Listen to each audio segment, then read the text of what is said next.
ஆகி ஆள் என்ற ஓர் வார்த்தை உண்டானதே. காதல் என்ற மந்திரத்தின் மாயம் என்ன, கல்லும் முள்ளும் இப்போது பூவானதே.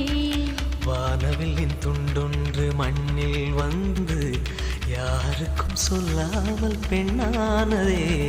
தென்மேற்கு பருவக்காற்று தேனி பக்கம் வீசும்போது சாரல் இன்பச்சாரல். தெம்மாங்கு பாடிக்கொண்டு சிலு சிலுவென்று சிந்துதம்மா தூரல் முத்து தூரல்.